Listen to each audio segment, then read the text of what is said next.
take sides. Right. I'm Taking. just gonna sit on the fence. Sit on the fence. Alright, you guys fight. I'm not gonna watch. And I'll understand everybody, but I'll watch you fight. On cheer both sides. I like that. You're also attracted to people that have the gift of prophecy. I thought that was so interesting. The people who are really kind of harsh, you're attracted to them because you're the opposite. The people who have the gift of prophecy, I always think of Judge Judy, who has the gift of prophecy. But I used to love watching her show when I was trying to work on my own firmness. You can admire. Yes, because she would just like, this is wrong, this is how it's Right. supposed to be. I'm like, how does she do that? I got black and white. Yeah. And they have like the gray. And for a long time, I watched Judge Judy episode after Judge Judy episode. So I was like, I gotta get more of that. That's my lowest one, the prophet. Prophet, yeah. Usually mercy and prophecy are opposites, and so it's an interesting one. Judge Judy is amazing spiritual gift of prophecy. This is a misuse of mercy, a failure to be firm and decisive when necessary. You can take offenses for others who've been hurt, so you can kind of go overboard with that, too protective of other people. And your decisions are usually based on emotion rather than reason, because you feel things so strongly, you believe that that's the truth, instead of there may be other things going on. You can promote improper affections from those of the opposite sex. I thought that was interesting. People are really drawn to the gift of mercy because this person understands me, this person gets me. It can feel sexual or romantic and this comes up a lot in my work if I'm working with male clients versus female. You can cut off fellowship with those who are insensitive to others. It really bothers you when people are mean. And you might judge them as not good people, like there's something, instead of what if they have the gift of, discernment, or what if they are seeing something you're not. This is similar. You may not let people suffer when God's trying to have them suffer because you feel it too strongly. You can sympathize with those who are violating God's standards. I don't know if anyone can make sense of that. No, you're nodding. What do you think? I'm sorry. Does that one make sense to you? Or? Which one? Sympathize with others, with those who are violating God's standards. You can see why they're doing it, maybe. Right. What does that mean? You know how earlier how you were saying you can see all sides, and you don't really, even if someone's sinning and doing the wrong thing, we can say, oh, I get why you would do that. You can kind of, instead of saying, you're sinning, stop. You can kind of over-sympathize with it. And you might establish possessive... He's like, yeah, that's true. And these people might establish possessive friendships. People tend to need them too much. And then the people like that. People with mercy like that, so there's these friendships that are very true. Kind of unhealthy. They can be codependent. Because when my friend when we're in the group, we talk together, but when they're outside, sometimes they go and talk to other people, and sometimes they leave me alone, so I feel oh no. You get mad. Yeah, they're supposed to be. You gave them all. You. Yeah, they're supposed to need you. Yes. Yeah. Giving. Anyone have that? We do. Yeah. Keen ability to discern wise investments in order to have more money to give the money away. A desire to give quietly without public notice. Jessica's crying. Are you relating to this one at all? A motivation to give is unto the Lord and not to appease or appeal to people. A desire to give gifts of high quality. Ability to test faithfulness and wisdom by how people handle their funds. So you might kind of look at people and judge their faithfulness by how they use their money. You practice personal frugality. You're content with just your basic necessities. You don't need anything else. You're alert to what others do with their money, pretty aware of how people are using their money. It might even freak you out if they're misusing their money. Ability to see financial needs, which others overlook. And a desire to use giving as a way to motivate others to give. And we're doing some of that in the church right now. Hey, let's give. We're going to give this, and we're hoping more people want to get into that spirit. That's a beautiful gift and really needed in the church. Misuse of giving. Sometimes you give too sparingly to your own family because you're giving to other people more. And that might cause resentment in your family. Why are they getting so much and I'm not? That's like service. that you like service other people and not your. You don't take care of your family. Yep. Yeah. I think you gotta start inward, don't you? With you and God and your family, and then give the overflow. Yeah. You might listen to unscriptural counseling on money management. These people really want to know what to do with their money, so they might be the ones who are reading investment magazines or going to talk to bankers, and they might do wrong things instead of checking in with God. They might put pressure on people who have less to give. And what that meant was they might encourage people to give. You got to give more, you got to give more, where people don't have anything to give. And sometimes people will give out of where they don't have it and get in worse financial pressure. Failure to discern God's promptings for a gift, like where does God want you to give the money? Instead of you want to give it everywhere, where is God calling you to give it, is kind of what they're asking. Judging those who misuse their funds rather than advising them. Controlling people or ministries by gifts. They kind of talked about, like, maybe you've heard about like the person who gives the most at a church might think he can have the most power, like I'm going to tell the pastor what to do because I give the most money, that kind of thing. We can kind of try to control. And like honor for yourself. Right. Corrupting people by giving too much, what does that mean? How can you corrupt someone by giving them too much? A lot of money to them, so you would expect them to give something back to you. Like you tell them like, oh, okay. It's actually, I think it's actually the opposite. Opposite. It's like spoiling? Yeah. Yeah, you give so much that they become dependent on you giving, Yeah. and they want more and more, and you just keep giving more and more. Oh. So they become very lazy, spoiled, yeah. And that's not good for their spiritual growth, is it? If you're just handing them over money. Investing in projects which do not benefit the lives of people. And they just meant sometimes you're so into giving, you're not thinking about the human quality of it, and just give to anything. Okay, hospitality. I think we're on our last one. Yeah, anybody have this on there? Say one. You have that too? No, Mac. Ah. I'm not Nikki, do you have some of that or? No. Okay. It's enough to cover the both of us. I don't have this either. You are friendly and able to interact with people comfortably. You like to meet and greet new people that you've never met, like a stranger. These people are great greeters at a church, right? Willing to open up your home to local and traveling members, visitors, neighbors, even for long periods of time. You can come stay with me, right? And you enjoy having people stay with you. You're not just doing it begrudgingly. Enjoy putting together social parties, get-togethers, and you have a strong desire and ability to make strangers and visitors feel welcome. Such a nice a spiritual gift to have. And that's it.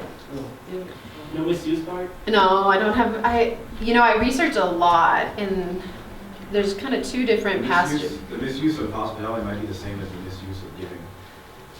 Right? Letting people overstay in your house. Oh, yeah. So they never get out on their own. Yeah. I mean, some of them you can kind of think about in groups that they have similar misuses. Yeah. Any questions on that? I don't. That's kind of the end of and we're at the end of our time too, but kind of the end of what we've been doing. If you haven't taken the assessment yet and want to know what yours are, I have extra ones, so you can take that, and then now you have this to kind of look through. But I just want to encourage you guys, I feel bad. A couple times I was saying this is a really nice gift. They're all beautiful gifts, right? I think the ones I admire are the ones I don't have. I'm like, oh, that's such a nice one. I wish I had. Sometimes we tend to think ours aren't good enough. Or we tend to think ours are the best and the rest aren't valid. And for a church, the reason Peter really wanted me to do this is, in order for us to have community and to get along peacefully and to respect each other, we have to realize everyone is different and everyone is gifted differently for a reason. And maybe someone's not as organized as you wish they were because you're the person who gets things done, but they're maybe doing something else differently behind the scenes that you don't know. Or someone's not as outgoing and they're not welcoming to the new people, but they're the ones, putting everything together before people get to church. So there's just so many gifts, and I think it's easy to be in your gifted place saying, why are people not doing this? I'm the one doing it all the time, and you can get kind of resentful. Yeah, and add something later on. What? I was going to add something later on. Oh yeah. Yeah. Do you want to add something? Yeah, because I think a lot of times before, I used to think my gift was one thing, you analyze, okay, what your gifts are, right? And then as you grow, and then you don't find peace in that, in like leadership and administration. So, I seem to be good at that. It's shifting. Yeah, it's shifting, but then when you said, you know what, maybe I'm the roadblock. But when you really, and I listen to God, and then when you really see where you fit in the best, it seems like, wow, this is make much more sense. Yes. Because, maybe your personality is, okay, what, you should be this. But that's not, if That's you kind of what we were talking about towards the beginning of the Yeah. series, right? Like maybe you're good at something and you keep doing it, but you hate it and you resent it and you're grumbling. That's probably not your spiritual gift. Or you're using it, you're misusing it and not bringing God into it. When you're using your spiritual gift and you're walking in the Spirit, you will have joy and so will the people you're serving. So if you're doing something like, to be completely honest, I don't love teaching kids Sunday school. We talked about that. And I get stuck teaching kids Sunday school all the time. And it's not because, and I'm good at it and I love the kids, but teaching is not one of my strong, it's just, I don't, it's not something that comes naturally. But I've really had to wrestle with God with that because since I am doing it, I want to get in a better place with it. And so I need to bring that more into the Spirit, even though it's not one of my top gifts. Could God still use me in that? Yes. But when you are doing a gift that's yours, you don't even really wrestle with that if you're following God. It's just feel like this is what I want to do. I love this.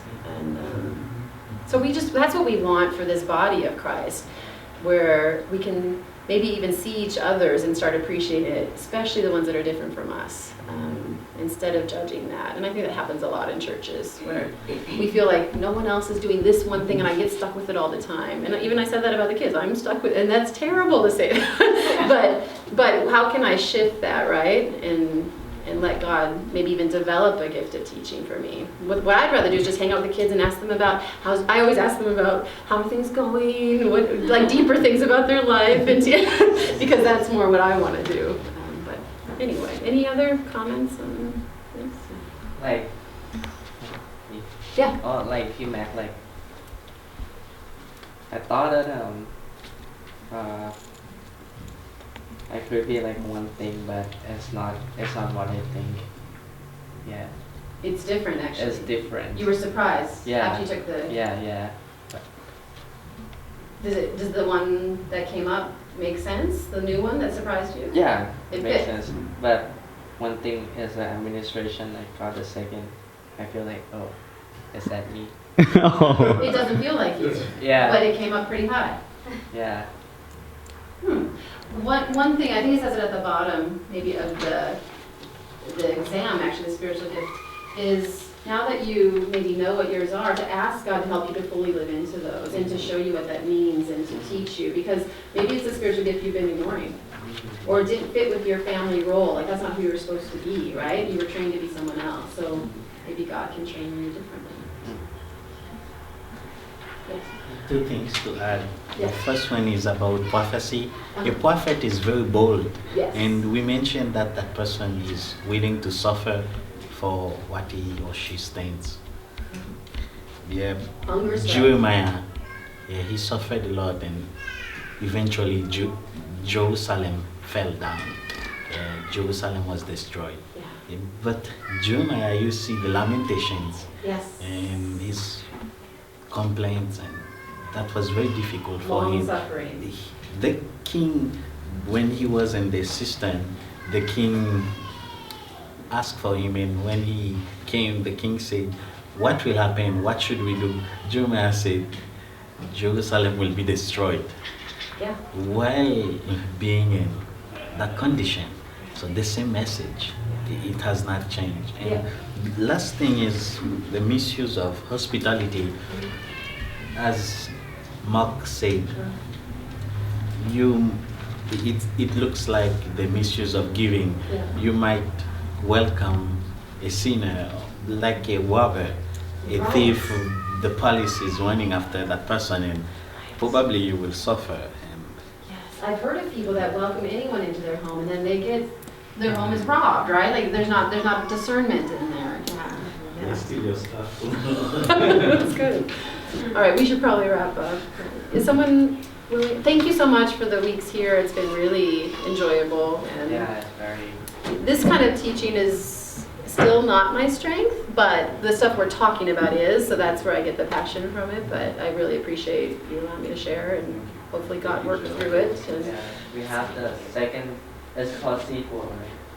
the The what? sequels. Oh, sequel. Yeah, second one. I've got a lot of things I'm passionate about, so we can talk.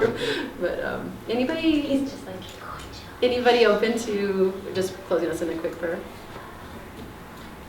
Anyone have the gift of prayer? No, did you say? Oh, I have you great. I'll do it. Okay. Okay. Dear Heavenly Father, we thank you so much for Jill and what she's been teaching us these last several weeks. Please give her strength to do other things with her teaching. We thank you for everyone here that's been so receptive, and we hope we have learned lessons from this class. We thank you for this church and those that are in it that are here to serve you. Help us to know what our strengths are and how we can help the church be better. Be with us this day in Jesus' name. Amen.